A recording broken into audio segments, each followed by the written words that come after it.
Hello bachon, let's read this question, and the question says that prove that the line joining the midpoints of two parallel chords of a circle passes through the center।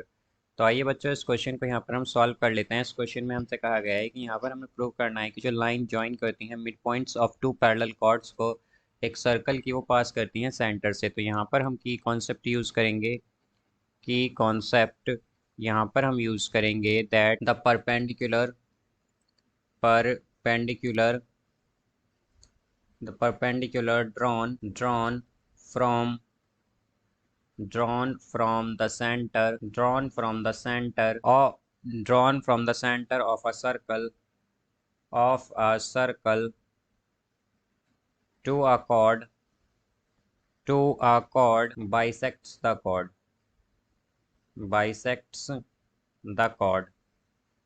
तो यहाँ पर बच्चों हमारे पास जो perpendicular हम draw करते हैं सेंटर ऑफ सर्कल से एक कॉर्ड पर, वो बाइसेक्ट करती है कॉर्ड को। अब यहाँ पर अगर हम इसका डायग्राम देखें तो वो कुछ इस तरह से होगा कि हमारे पास एक सर्कल है। यहाँ पर ये लेट सपोज हमारे पास एक सर्कल है, ये एक सर्कल है हमारे पास। इसमें हमारे पास दो कॉर्ड हैं, एक ए बी ले लेते हैं हम और एक कॉर्ड ले लेते हैं बच्चों यहाँ पर हम, ये ए बी है। एक कॉर्ड हम ए बी ले लेंगे और एक ले लेंगे C D, C D, C D. और इसका मिड पॉइंट ले लेते हैं हम ए बी का एल और सी डी का एम। अब यहाँ पर बच्चों जैसा कि हम जानते हैं कि जो परपेंडिकुलर होती है सेंटर ऑफ सर्कल से, वो क्या करती है, वो कॉर्ड को बाइसेक्ट करती है। तो यहाँ पर एल जो है बच्चों मिड पॉइंट है, तो मतलब एल क्या कर रहा है, यहाँ पर कॉर्ड को बाइसेक्ट कर रहा है। तो बेसिकली हम जानते हैं कि हमें क्या करना पड़ेगा, एक परपेंडिकुलर लेनी पड़ेगी यहाँ पर सेंटर से, तभी हमारी कॉर्ड ए बी जो है वो बाइसेक्ट होगी। तो हम क्या करेंगे, यहाँ पर ये हमारा लेट सपोज सेंटर है जिसे हम ओ मान लेते हैं। तो ये हमारा इस तरह से यहाँ पर ये बच्चों आ जाएगा ओ एल। तो ओ एल क्या है यहाँ पर, ओ एल जो है बच्चों यहाँ पर ये हमारी परपेंडिकुलर है सेंटर से ए बी पर, जो कि इसे बाइसेक्ट कर रही है, या फिर इसका एल जो है मिड पॉइंट है। इसी तरह से बच्चों हम क्या करेंगे, यहाँ पर एम पर भी ड्रॉ कर लेंगे।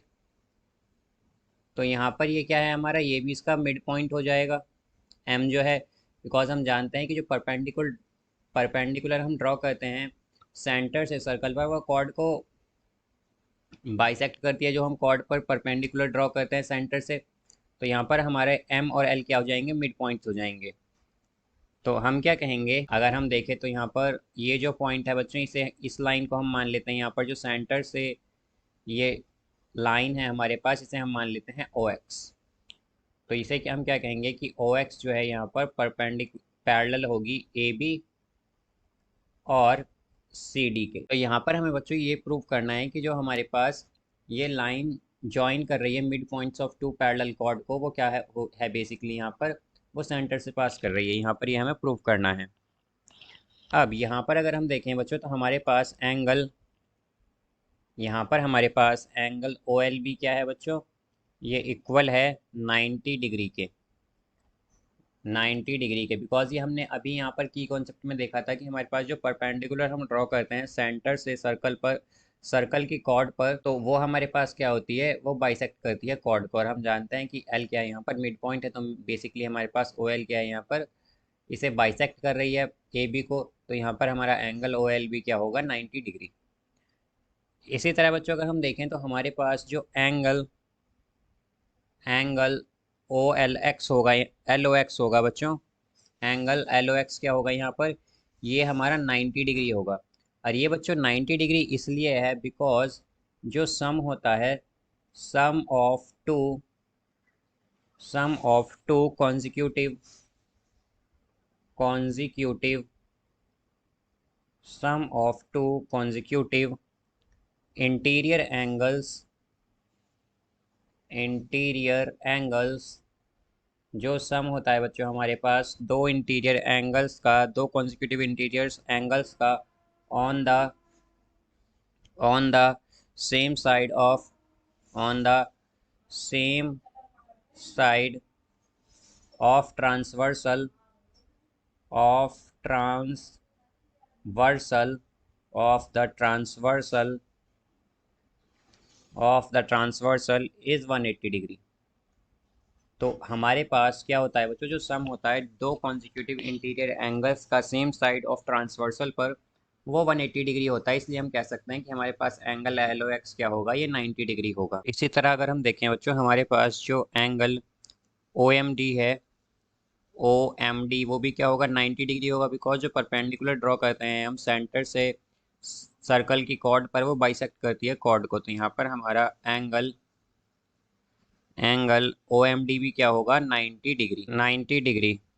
तो हम यहाँ पर बच्चों क्या कह सकते हैं, जैसा कि हम जानते हैं कि हमारा ओ एक्स जो है यहाँ पर, ओ एक्स क्या है, पैरेलल है सी डी के।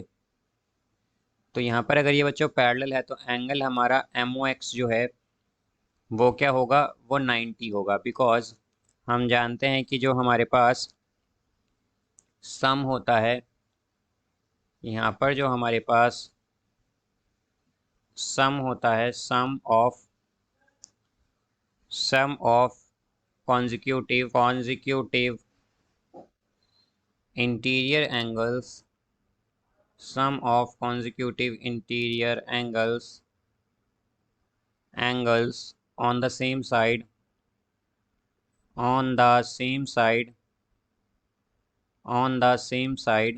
of transversal is 180 degree. तो बच्चों हमारे पास जो सम होता है कॉन्जिक्यूटिव इंटीरियर एंगल्स का सेम साइड पर ट्रांसवर्सल की, वो क्या होगा, 180 डिग्री।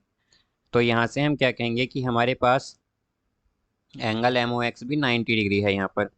अब यहाँ पर बच्चों अगर हम देखें तो angle L O X plus angle M O X क्या है हमारे पास, ये दोनों, इन दोनों का सम क्या आएगा बच्चों, ये आएगा हमारे पास 90 प्लस 90 यानी कि 180। तो अगर हमारे पास ये दोनों एंगल बच्चों 180 आ रहा है इनका सम, तो इसका मतलब क्या है कि एल एम हमारे पास क्या है यहाँ पर, एल एम हमारे पास एक स्ट्रेट लाइन है। L M is a straight line. और जैसा कि हम देख सकते हैं कि हमारे पास जो ये लाइन है वो कहाँ से पास कर रही है, वो सेंटर से पास कर रही है। Straight line passing passing through the centre, passing through the centre of circle. तो बच्चों कहाँ से पास कर रही है, वो सेंटर ऑफ सर्कल से पास कर रही है। यहाँ पर एल एम जो है वो स्ट्रेट लाइन है, वो सर्कल के सेंटर से पास कर रही है। और हमें यहाँ पर यही प्रूव करना था कि जो मिड पॉइंट को ज्वाइन करती है हमारी लाइन, वो सेंटर से पास कर रही है। तो ये बच्चों हमने यहाँ पर प्रूव कर दिया है। So I hope you understood it well. Best of luck. Thank you.